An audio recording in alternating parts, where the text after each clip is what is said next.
Get the 411 on outdoor warning sirens. Know your parish. Our outdoor warning sirens are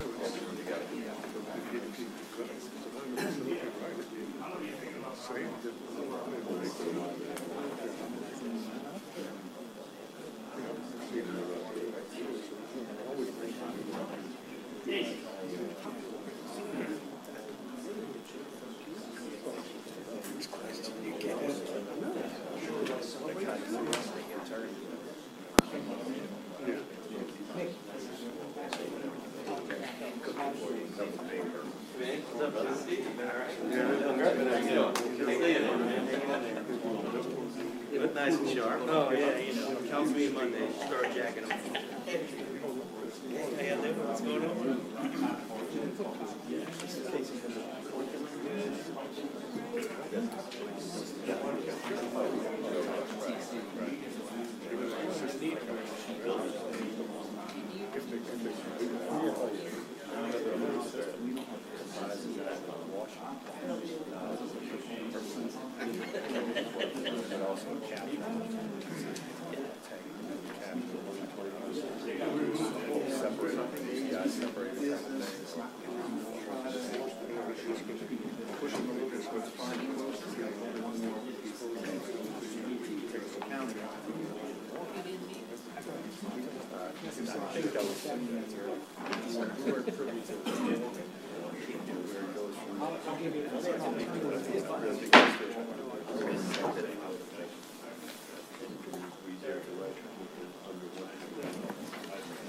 Good evening, and welcome to the St. Charles Parish Council meeting on Monday, March 13th, 2023, in the council chambers of the Parish Courthouse.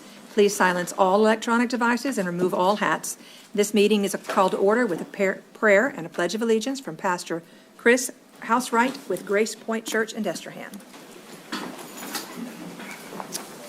Let's pray. Father God, we come to you right now as this meeting is being opened, and I pray for the men and women that lead in our community, and I pray that you would guide them, you direct them, and the things that they do and say and the decisions that are made would honor and glorify you, God. Lord, thank you for this time. Thank you for this parish. We lift up our people in this community, and we pray over them tonight. We ask these things in Jesus' name. Amen. I pledge allegiance to the flag of the United States of America and to the republic for which it stands, one nation, under God, indivisible, with liberty and justice for all. Thank you, Pastor Housewright. All right, let's get started. An approval of minutes for the regular meeting of February 27th, 2023. A motion and a second is needed to approve the minutes of the regular meeting. Can I have a motion? A motion by Councilman Fisher and second by Holly Fonseca. Please cast your votes.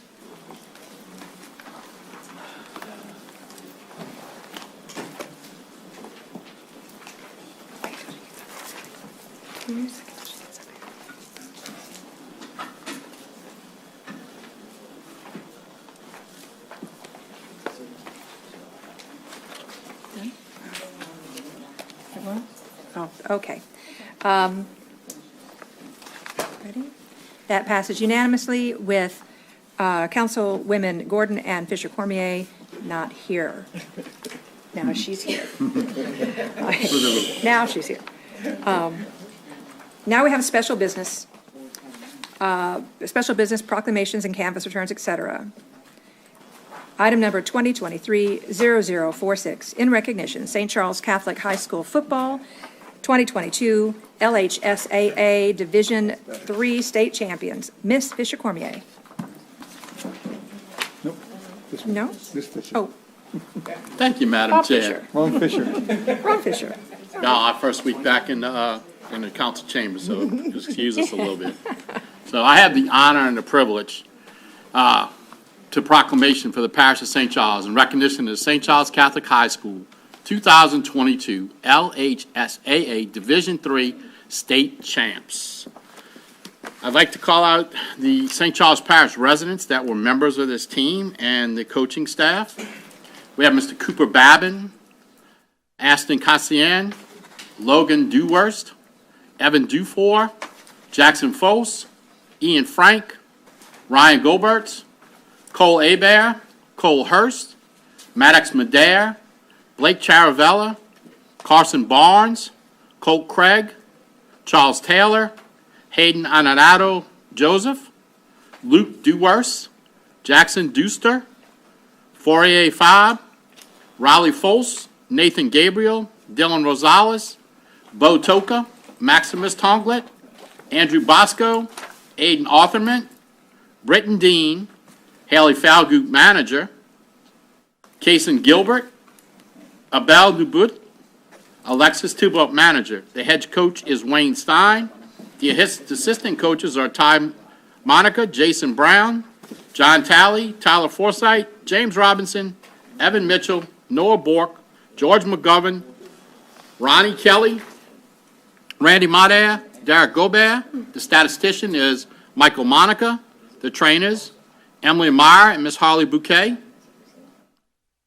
Equipment manager Charles Brown, principal Courtney Millette, assistant principal Kristen Kreppel.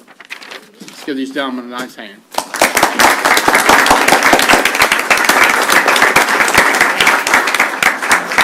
A little bit this way.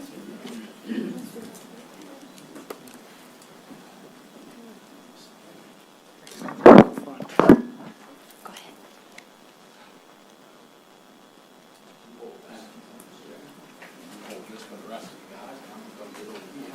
Hey, y'all just squeeze in a little bit.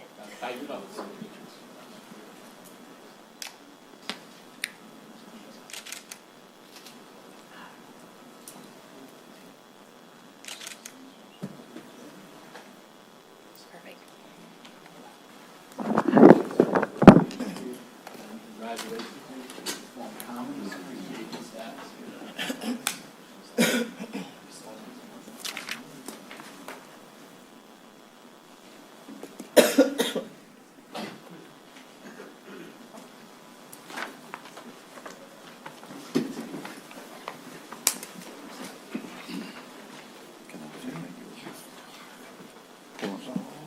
On behalf of our school, my name is Wayne Stein, the head football coach, athletic director, St. Charles Catholic. I just want to take the time to tell you we appreciate recognizing our young men. You know we are located in St. John the Baptist Parish. We are a River Parish school. We are the only Catholic high school in River Parishes. We serve the Tri-Parish area, and we do that proudly. We know that we're not located in St. Charles Parish, but we hope that when people see us play, they can see the ingredients of the river parishes and be proud of what the things that our young men do on the field. They truly want to represent the river parishes each and every time that they go out there, and I think that that's something they do well. And I just want to thank you again for the recognition. Thank you and God bless.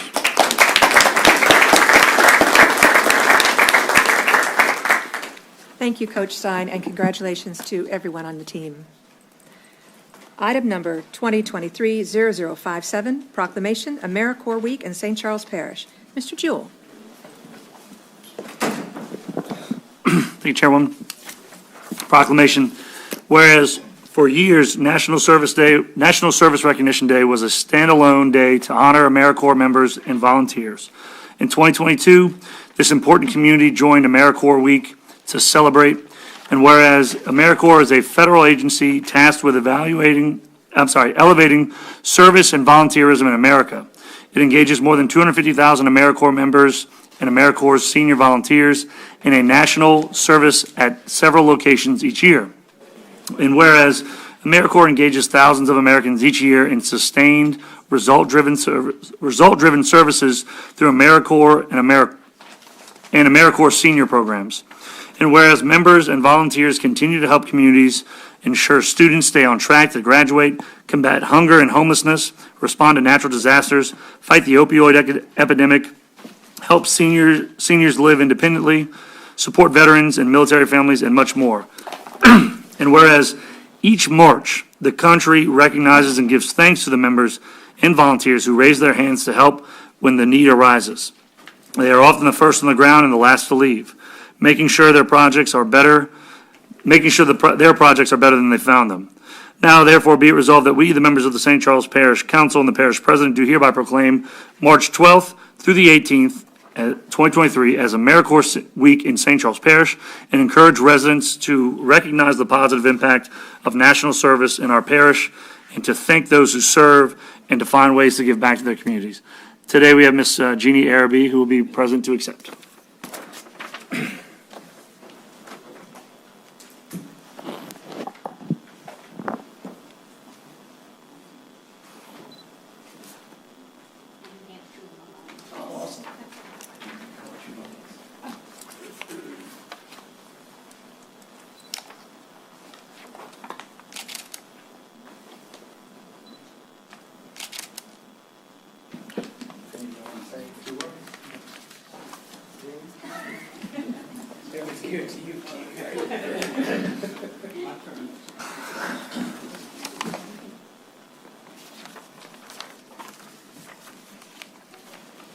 Hello. I just want to thank y'all again for y'all support in our program and volunteers.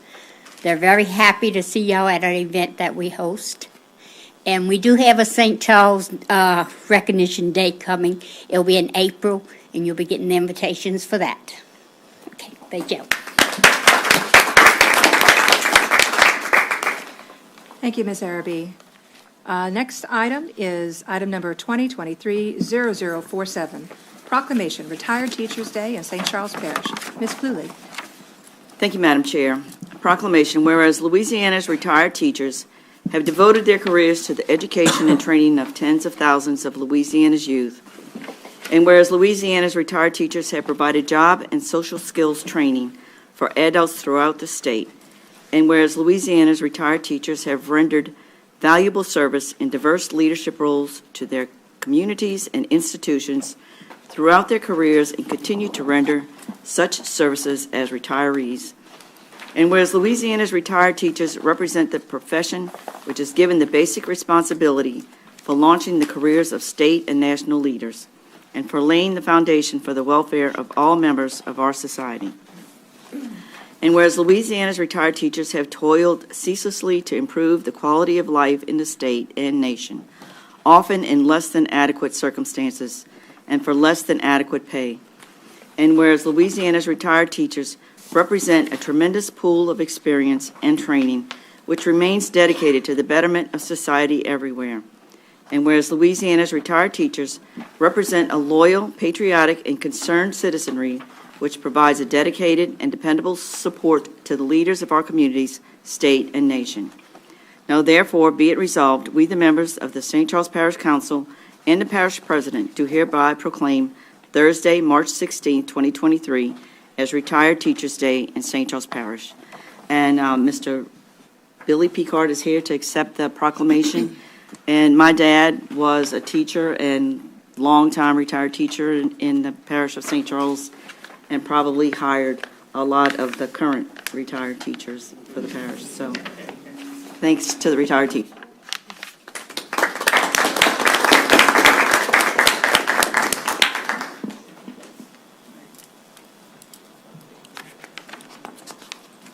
Good evening.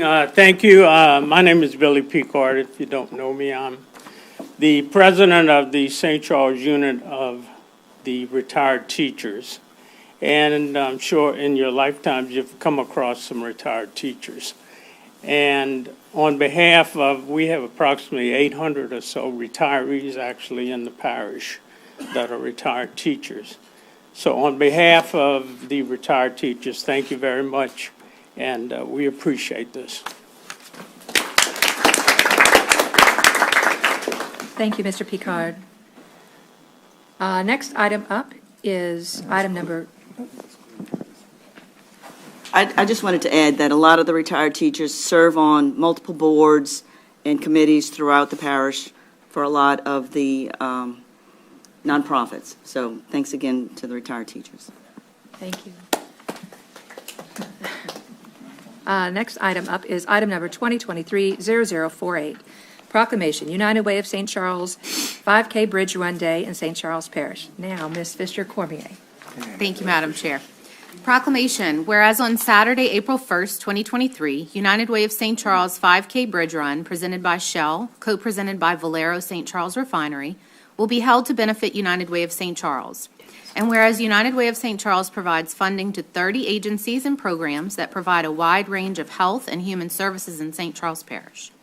And whereas these services include promoting health, wellness and independence, strengthening the community and supporting families, assisting with basic and emergency needs, and helping kids succeed. And whereas United Way's value in the community goes far beyond dollars raised by building coalitions that produce collaborative and creative solutions to pressing community problems. And whereas the parish president and the members of the parish council wish to join in and lend their support for this most worthy cause. Now, therefore, be it resolved, we, the members of the St. Charles Parish Council and the parish president, do hereby proclaim Saturday, April 1st, 2023, as United Way of St. Charles 5K Bridge Run Day in St. Charles Parish. Be it further resolved that the citizens of the St. Charles Parish are hereby urged to accept the challenge and be a part of this unique event. And tonight we have Ms. Tamara Platzmeyer here from the United Way.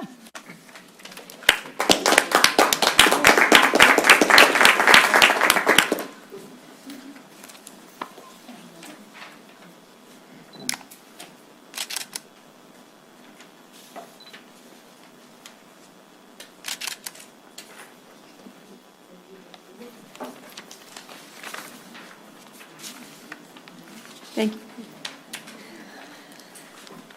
Good evening. Thank you all for having me here tonight. I appreciate, we, the United Way, appreciate the parish's support and partnership. We have to thank our sponsors, Shell and Valero. This event's been taking place, this is the 27th year, so we're very excited that we are able to continue to have it even with construction going on the bridge. So I just, I'm here to just say thank you. We're so grateful. You know, the funds that we raise will help so many residents in St. Charles Parish, and that's why we do it, is to give back to the community. So thank you again. I hope to see you April 1st. Good weather and some good food and good time. Thank you.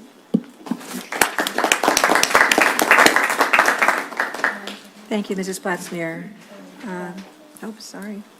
Julia. Thank you, Madam Chair. Before you leave, Tamara, I just want to make sure the public knows. Can they register online, in person, all of the above? Yes, all of the above. Okay, the United Way St. Charles website and in person if they need to. All right, thank you. Now we move to reports, finance, administrative activities. Item number 2023-0049. Mr. Foray.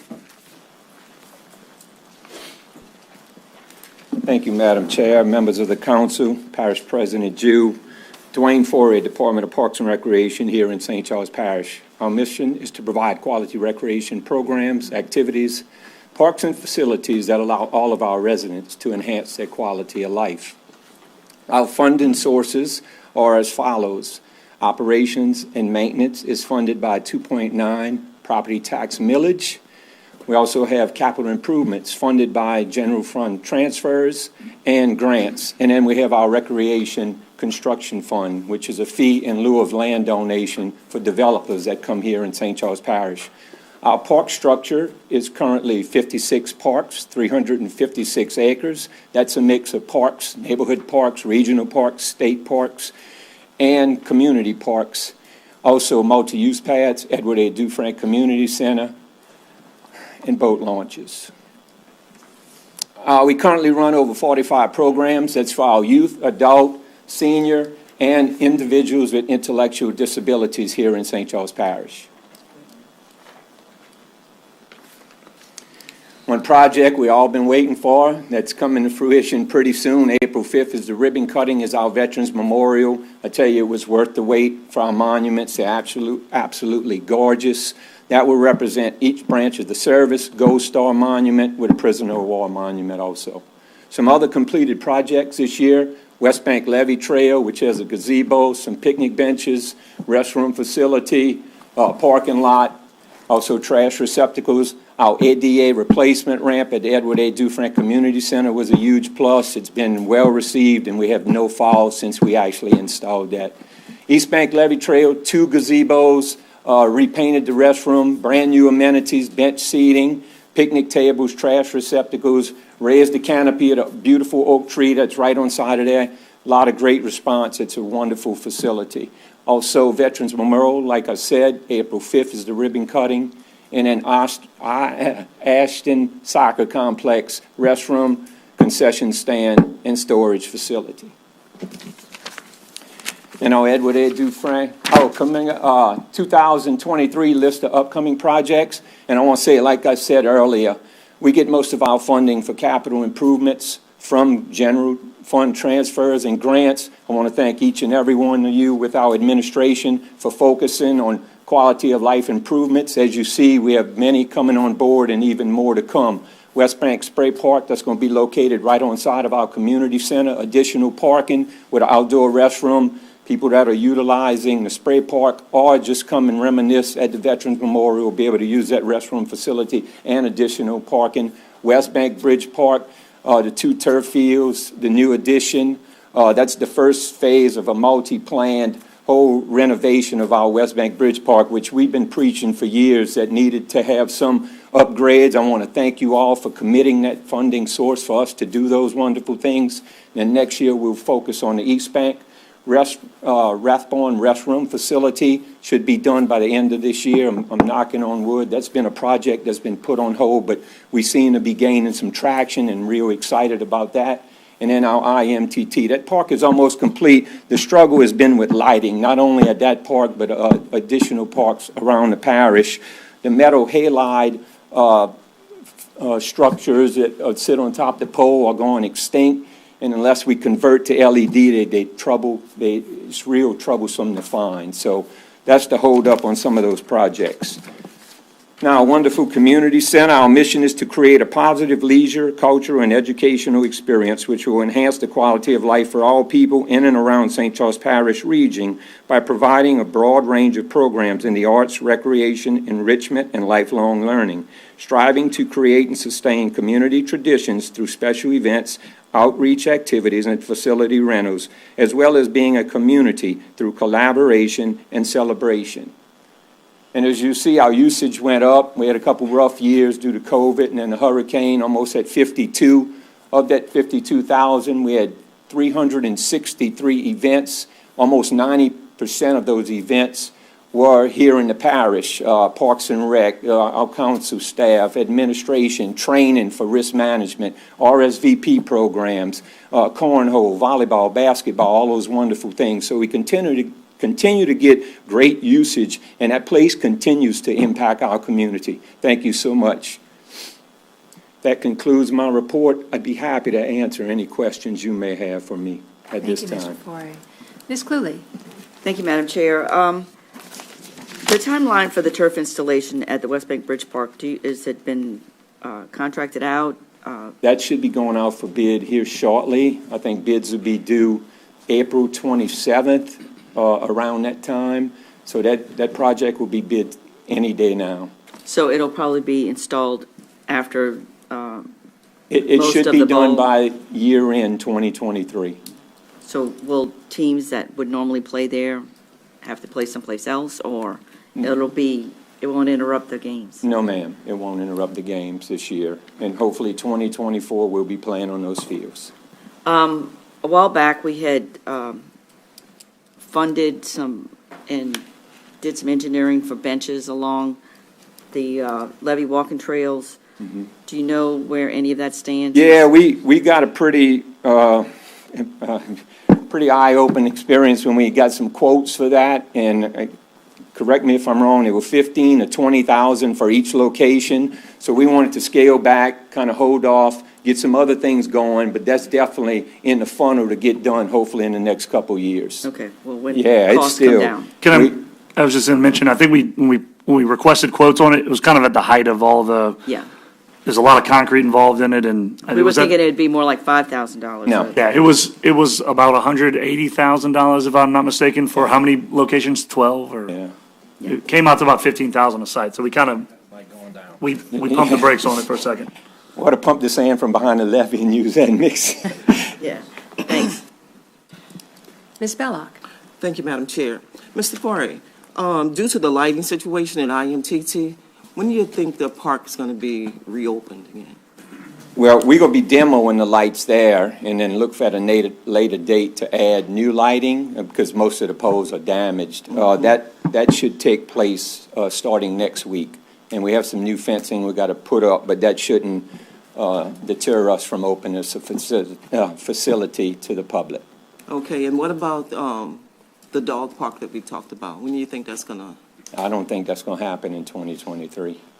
Okay. That's gonna be tough to get done. So what happens to the funds grant when it just sits there? I can't hear you. You just have to request to roll them over next year when we go through the budget. Okay. Thank you, sir. Ms. Fonseca.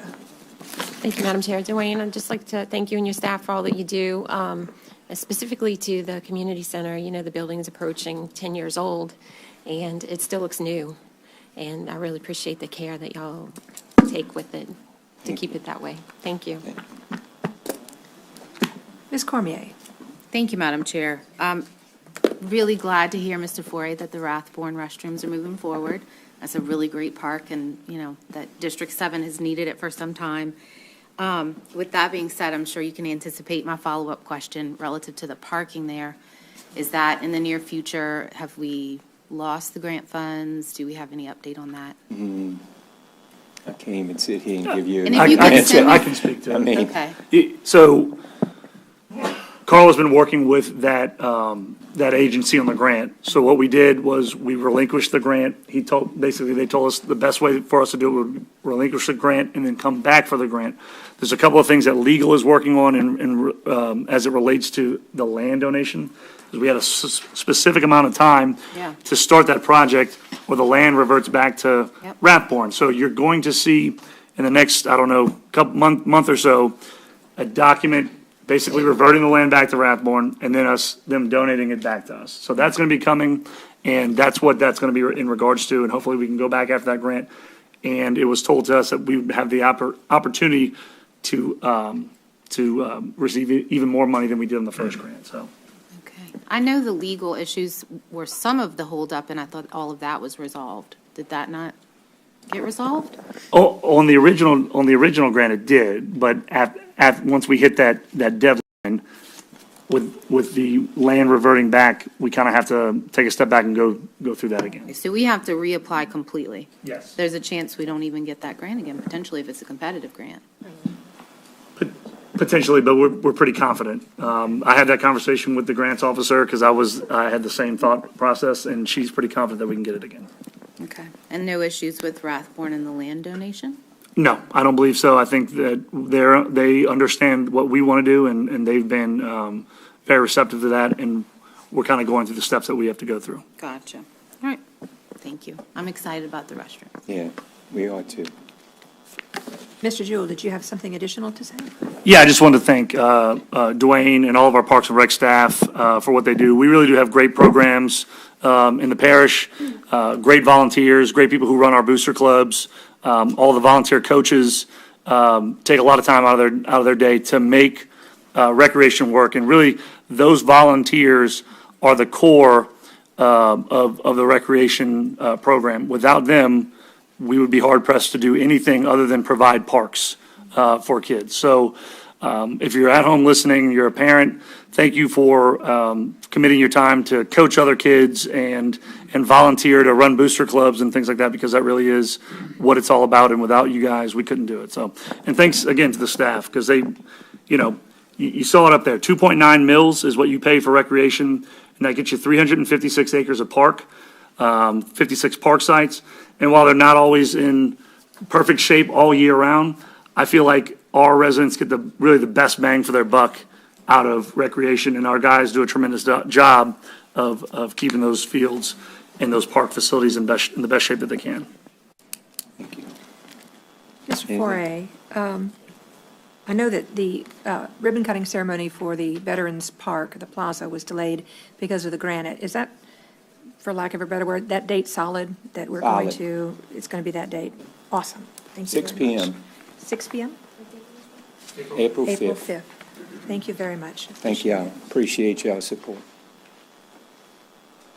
Item number 2023-0050, That's Parish President remarks and report. Mr. Jewell. Thank you. I'm going to give Alyssa a second to get it up. Oh, she's got it up. All right. I have a pretty short report. As you can hear, my voice isn't the greatest, so I'm going to try to be brief. We're going to have some work going on at the intersection of Willowdale Boulevard and Highway 90.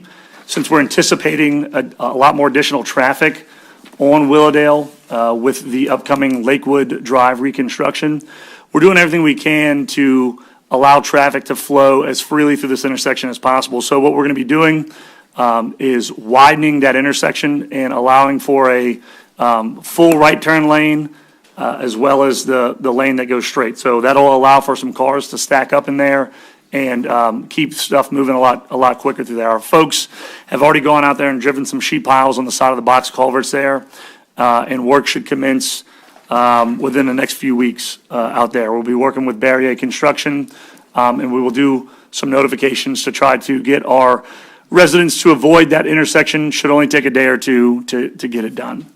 They're also going to be doing core samples. If you've driven around your districts, you've probably seen some spray paint on the streets in various locations. And we'll have a company out there taking core samples so we know when we go to reconstruct our roads what exactly we have underneath that asphalt.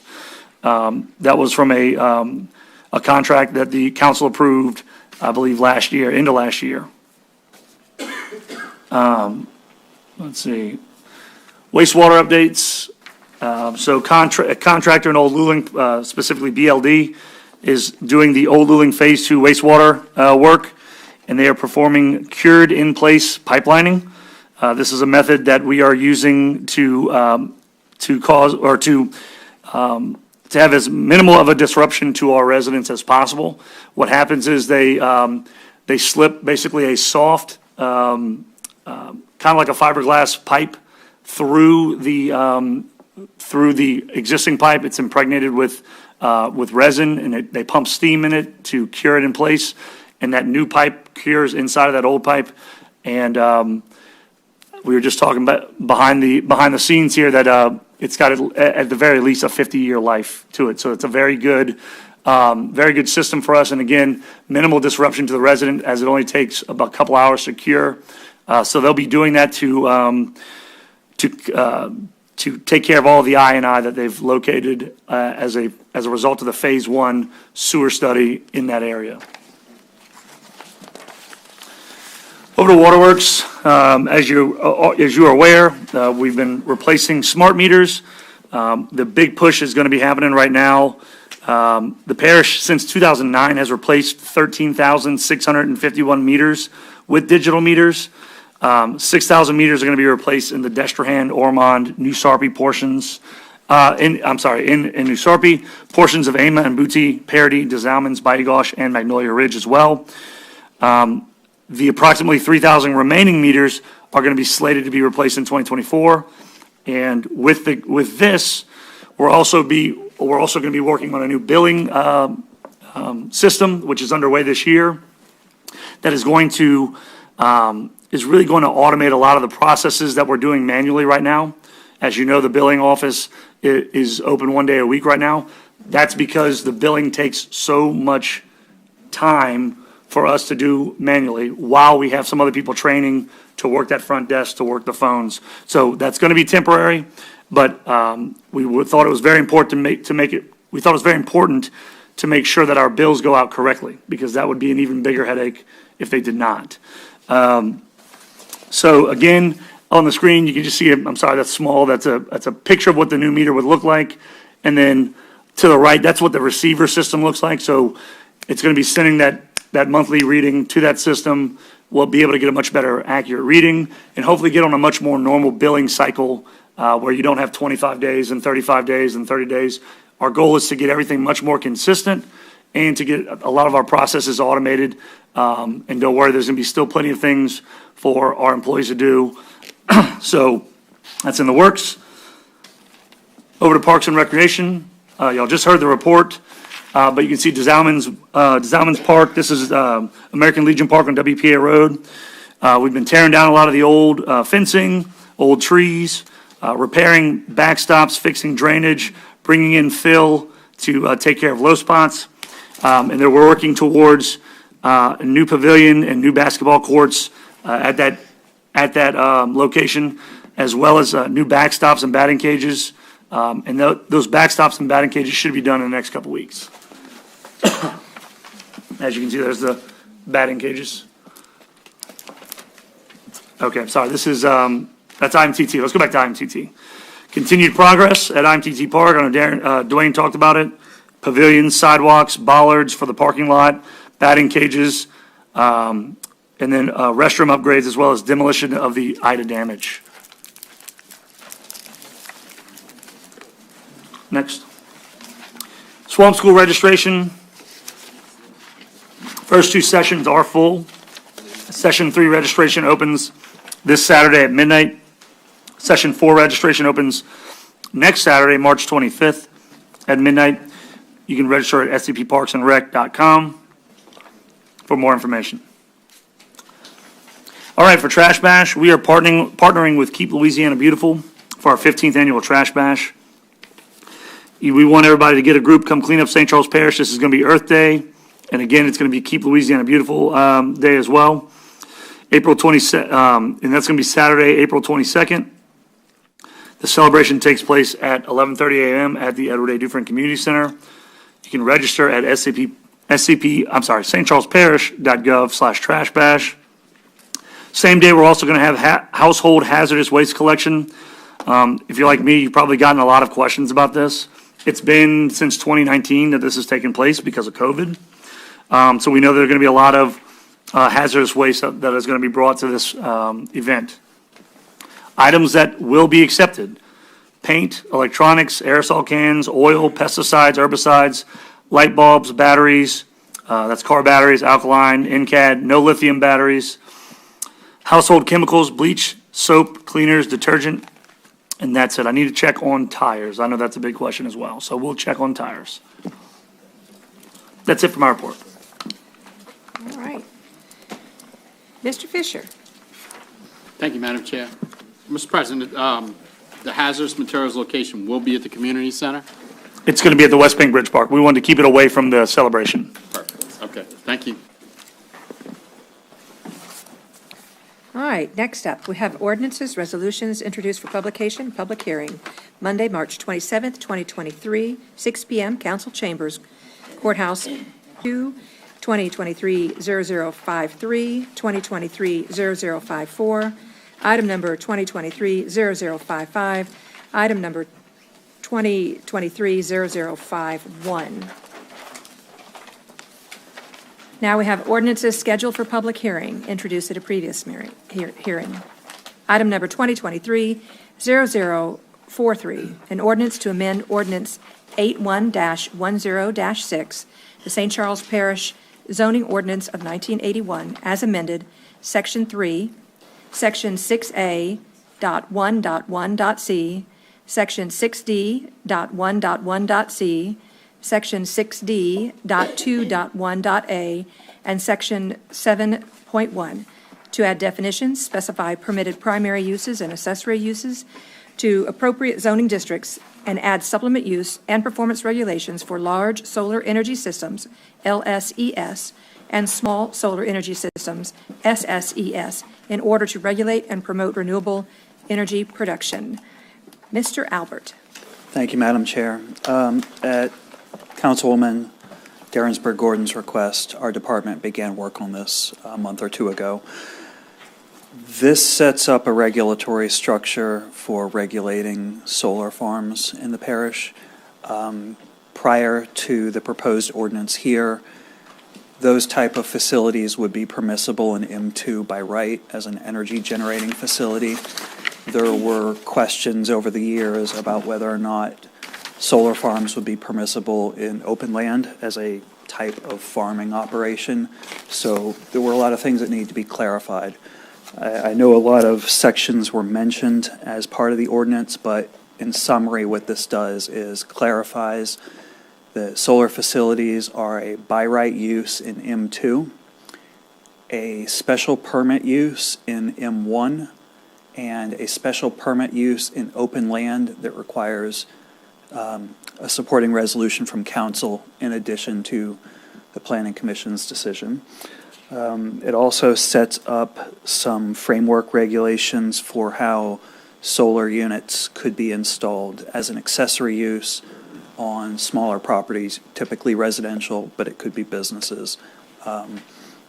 And that just about covers everything in terms of how it's structured. If there's any specific questions about the guidance, I'd be happy to answer them. Ms. Fonseca.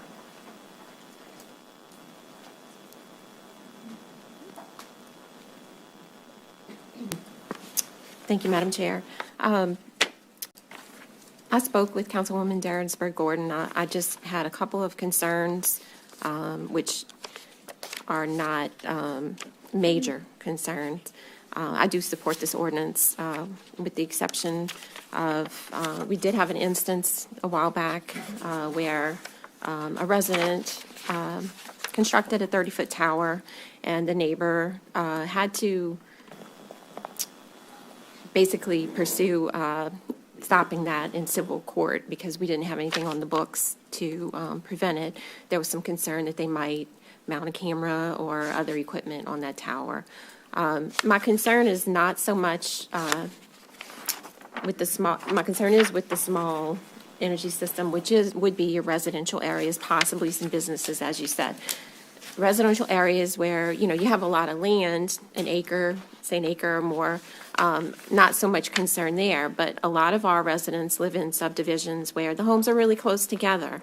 And so what concerns me about this is, number one, the under small energy system, SSES E states that the ground-mounted SSES shall not exceed a height of 15 feet. I can envision a lot of residents who wouldn't want to look past their property when they're very close, the homes are very close together, and see a row of solar panels, blocking their view, or possibly the glare from the solar panels, just impacting their quality of life, so to speak. And then the other would be to basically put some language in there so that no one could possibly mount a camera on any ground-mounted, solar panel. So I did a little bit of research, and I want to thank you, Michael, and you, Corey, for sort of helping me work through my concerns and, what would be the appropriate thing to do in this instance. And so generally ground-mounted solar panels, they start 2 feet off the ground. There's a 15 to 20 degree angle. So they wind up being no more than about 5 or 6 feet tall. So I feel like, as we discussed, we could limit the height to 6 feet. That way no one will see it past their fence. And then as you said, Michael, if someone wants to come, if there's a problem and they want to mount it higher, they could come before the ZBA and request a variance and state their case. So that's the change I would like to make there. And then so that we can make sure that no equipment other than, SSES related equipment is mounted on any ground mounted or on any solar panel that's mounted.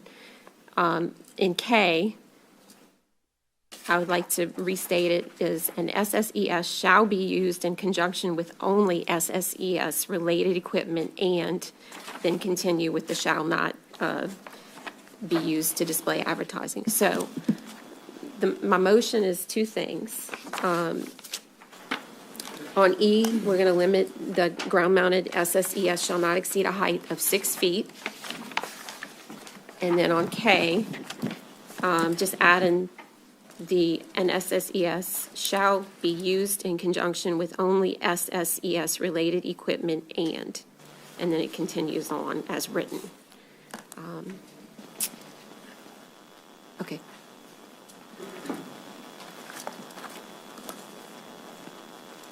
Ms. Cormier.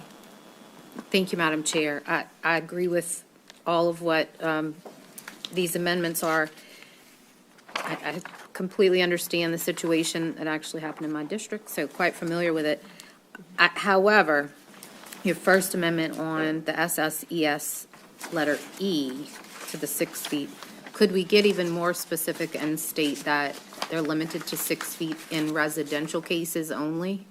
That way we wouldn't impede maybe something commercial, or, maybe some of those larger industries or companies need something higher than that. I wouldn't want to put those restrictions on them if we didn't have to. I have no issue with that. Or could we specify what zoning it is, maybe? Limit to 6 feet in only the residential zones. That would probably be a preferable way to do it, to say 6 foot in residential zone. Okay. In residential zones. Residential zones. Okay, so I'm going to amend my motion. A ground-mounted SSES shall not exceed a height of 6 feet in residential zones. Yeah. Okay. And Mr. Ube, I just wanted your opinion as to whether these changes are minor and we can move forward tonight. We've talked about this before. It really doesn't change what's germane to the topic at issue, that it's dealing with the solar panel. It's not a substantial change. If the council felt it was substantial enough of a change to have another open meeting, it's really up to the council's decision at this point. Only changing something like, the footage on the height could be determined not changing the germane topic that's at issue today. Yeah. Okay. Okay. A lot of foresight went into this. I think it's great. Just one clarification, 6 foot in residential, but otherwise 15 foot. So for commercial or industrial, it would be 15. Yes. So should we state that? The height of 15 feet. Except. Just like it is an Except 6 feet in residential areas, 6 feet maximum? Okay. All right. Ms. Hello? Fonseca? Yes. Could you withdraw your motion so that we can open a public hearing and then get back to you? Well, I need to restate it because we just added one other thing. Okay. And then I'll be happy to. All right. Or you want to do public hearing first and then I'll make it? Let's do That's that. fine. Thank you. Okay. File number 2023-0043 is now open for public hearing. If there's anyone who would like to come up and speak regarding this item, please do so now. Please state your name and address for the record. You will have 3 minutes to speak. Seeing none, public hearing is closed. Additional council discussion. Go ahead, Ms. Cluey. Ms. Cluley. Thank you, Madam Chair. I have an issue with the wording throughout the document. You have a solar energy system large, but your initials are LSES, and then you have the same thing with solar energy system small with the initials as SSES. So could you maybe change the terminology so it fits the initials or vice versa? The reason it's stated like that is because in the supplemental use regulations, the uses are listed in alphabetical order. And in order to keep the two types of solar energy systems in the same spot, the size of it is set parenthetical. There's other instances in the zoning code where it's done that way. I mean, the correct, it is called a small solar energy system, matching the acronym that's in there. It's just the way it's situated here is for indexing in that supplemental use portion. Okay.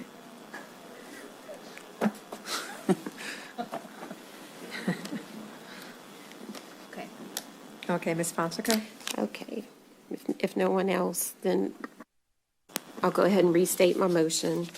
So under solar energy system small, SSES, on E, it would be, it would read, a ground-mounted SSES shall not exceed a height of 15 feet with the exception of a 6 feet maximum height in residential zones. And then on K, I'm sorry, with the exception.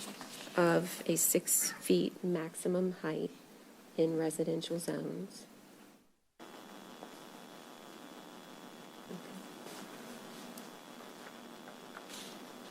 Okay. And then moving on to K, and SSES, and here we will add, shall be used in conjunction with only SSES-related equipment and the remainder of the verbiage will stay as written.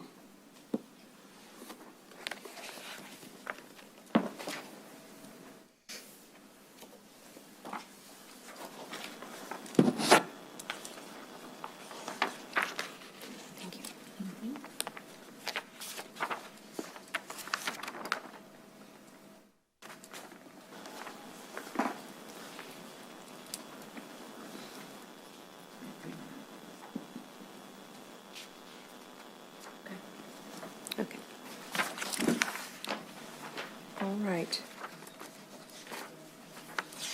We have a motion by Ms. Fonseca and a second by Ms. Fisher-Cormier to amend Section E to read, "A ground-mounted SSES shall not exceed the height of 15 feet, with the exception of 6 feet maximum height in residential zones." And Section K, an SSES shall not be used to display advertising, including signage, streamers, pennants. Shall not, an SSES shall be used in conjunction with only SSES-related equipment and not be used to display advertising, including signage, streamers, pennants, spinners, reflectors, ribbons, tinsel, balloons, flags, banners, or similar material. The manufacturer's and equipment information, warning, and indication of ownership shall be allowed on the equipment of the SSES, provided they comply with the sign regulations of Section 21. All right. Please cast your vote. We need to do that one too. All right, we need a public hearing. If there's anyone who'd like to come up and speak regarding this item of the amendment, please do so now. Please state your name and address for the record, and you will have 3 votes to speak. 3 minutes to speak. Seeing none, public hearing is closed. Any additional council discussion? Please cast your votes for file number 20230043. As amended.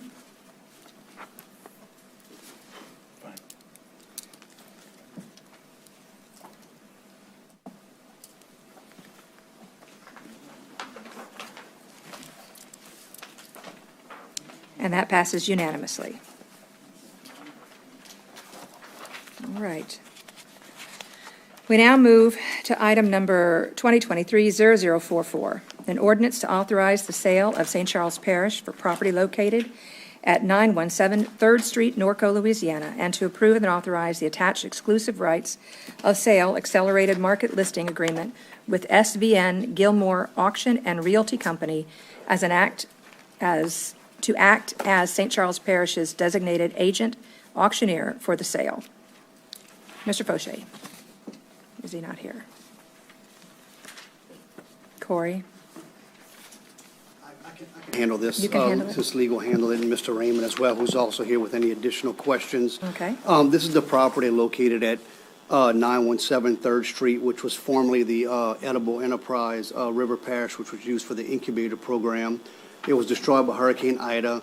The council today needs to determine whether there's, the property is no longer needed for its intended purpose by the parish. In conjunction with that, for placing it for sale through our agent, SVN Gilmore Auction and Realty Company. As you'll see in the paperwork, there's a contract which also talks about the minimum start of the bid being $25,000, but that the parish reserves the right to reject any and all bids that are less than $125,000. We do have a representative of the agent auctioneer here. If the council has any questions. Mr. Fisher? I'll wait for discussion. I want to open a public hearing. Oh, I'm sorry. File number 2023-0044 is now open for public hearing. If there's anyone who'd like to come up and speak regarding this item, please do so now. Please state your name and address for the record. You will have 3 minutes to speak. Seeing none, public hearing is closed. Any council discussion? Mr. Fisher. Thank you, Madam Chair. Corey, so goes up for bid, we get a bid for it. I don't see anything, bless you, I don't see anything in a contract that says that they must tear the building down or bring it back up to its code. I mean.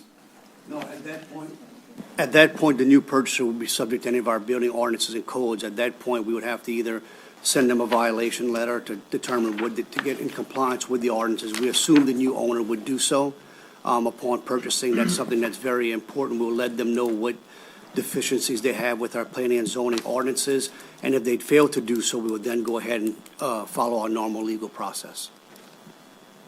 So we could wind up with this thing back again? Worst case scenario? Not ownership of it. we could have it back into the legal process like any property that any private owner has that has to be in compliance with our planning and zoning regulations. Okay, thank you. All right. Mr. Dufresne? Thank you, Madam Chair. Corey, is the building severely damaged? I haven't been to the building. It's my understanding it was severely damaged. There was some protection fencing. I know if Mr. Raymond, have you been here? Mr. Dewey are also here to speak to some of that, but it was severely damaged. It fell under our other properties for hurricane litigation purposes. It's one that would be, I think, a cost to the parish to try to even clean up at this point. So it's probably economically feasible to sell it as is because we're never going to use it for its intended purpose again, in my opinion. It's up to the council to make the determination, though.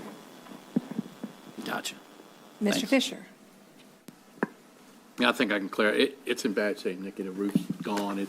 It's not worth the money that it would cost the parish to even put this thing back into service. So it is the best way to do is to get rid of it. But like I said, I wanted to make sure that we just don't keep the eye. So we're moving forward with it to get it to where we can have an opportunity to do it. But I just don't want it to sit there and sit there and sit there and sit there.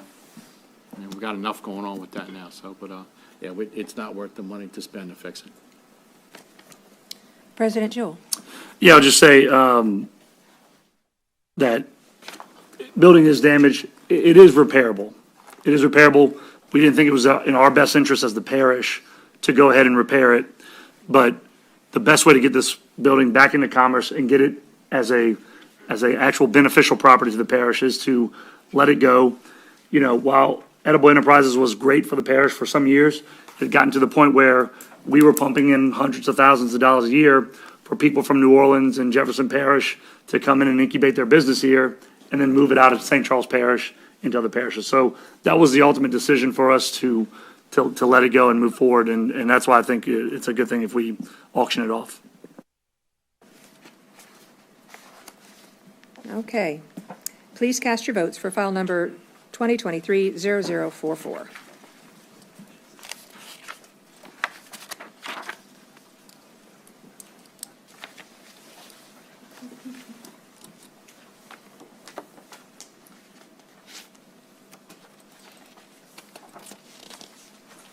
And that passes unanimously. Item number 2023-0045, an ordinance approving and authorizing the execution of the Amendment Number 1 to Ordinance Number 22-1-5, which approved the professional services agreement with Myers Engineering Limited to perform engineering services for the Jesterhan Wastewater Treatment Plant, Aeration Basin Rehab, Project Number S211202. Mr. DeGeneres. Yes, ma'am. This is a project to repair the damage from Ida. Both of the aeration basins took some severe damage, so what we're looking to do is, originally it's an amendment because we had Myers look at alternatives, so we're actually going with an alternative project to eliminate the bridges that are on there now and go with a bubbler system that's going to be below ground. Cost savings to us, we're also going to replace the aerators at that facility as well with more high-efficient aerators, which will probably... Turn the mic, please. Push it hard. There it goes, sorry. With high-efficiency aerators, which we probably have a return in value in 4 to 7 years. So that's what this project is all about. File number 2023-0045 is now open for public hearing. If there's anyone who would like to come and speak regarding this item, please do so now. Please state your name and address for the record. You'll have 3 minutes to speak. Seeing none, public hearing is closed. Any council discussion? Please cast your votes for file number 2023-0045.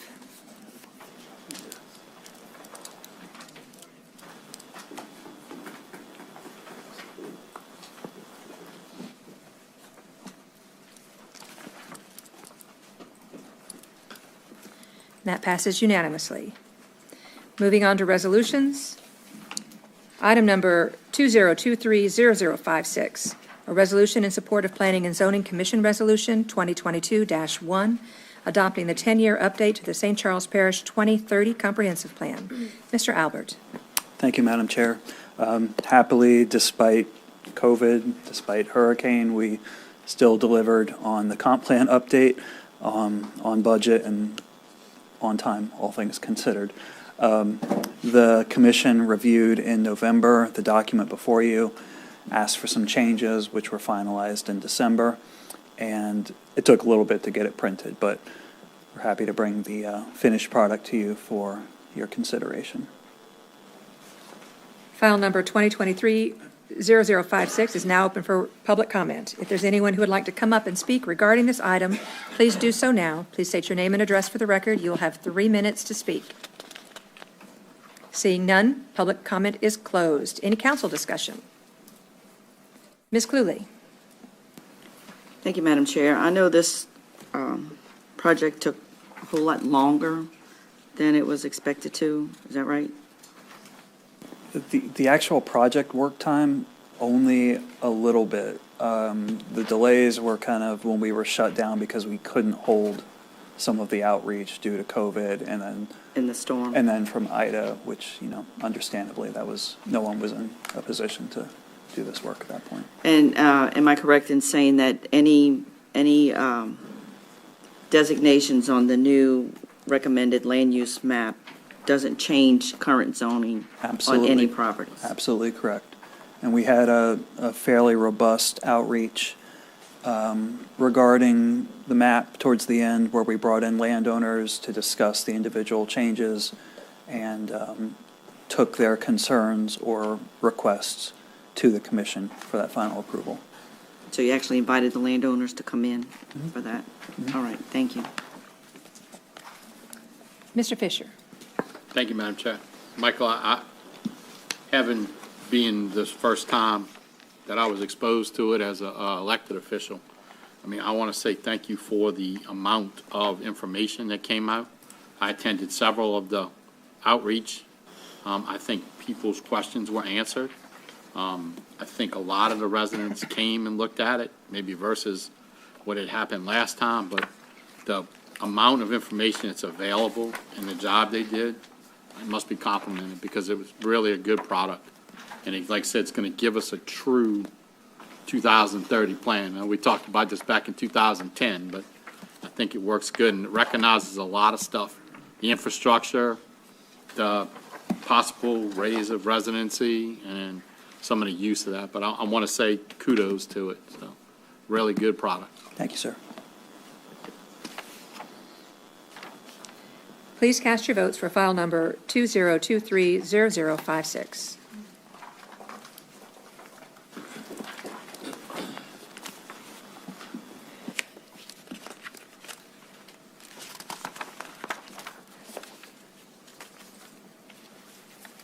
And that passes unanimously.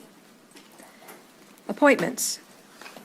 Item number 2023-0038, a resolution to appoint a member of the St. Charles Parish Library Board of Control as a District 7 representative.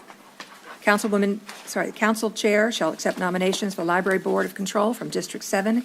Council member to fill vacancy created by the expiration of the term by Ms. Celeste Uzi, 5-year term to begin April 1st, 2023, and expire April 1st, 2028. Ms. Uzi has served 2 consecutive terms and cannot be reappointed. A motion and a second is needed. We need a nomination from Council member for District 7. Thank you, Madam Chair. I would like to nominate Ms. Sarah Sacra and motion to close nominations. SACRA, by the way. We have a motion by Ms. Fisher and a second by Ms. Fonseca.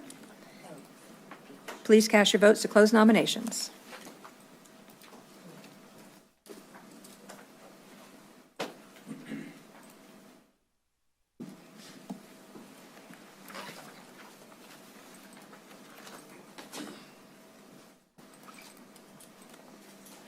And that passes unanimously. Thank you. Finally, we have meetings, announcements, notices, etc. Meetings, Boards of Adjustment, ZBA, Thursday, March 16th, 2023, 6 p.m., Council Chambers. Pontchartrain Levy District, Monday, March 20th, 2023, 6 p.m., Pontchartrain Levy District Headquarters Complex, 2069 Railroad Avenue, Lutcher. St. Charles Parish Council, Monday, March 27th, 2023, 6 p.m., council chambers. Adjournment. A motion and a second is needed to adjourn. Have a motion by Bob Fisher and a second by Holly Fonseca. Please cast your votes.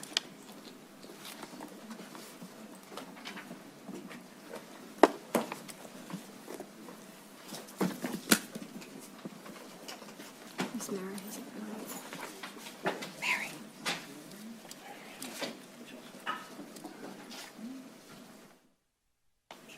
That passes unanimously. Have a great evening. We are officially adjourned.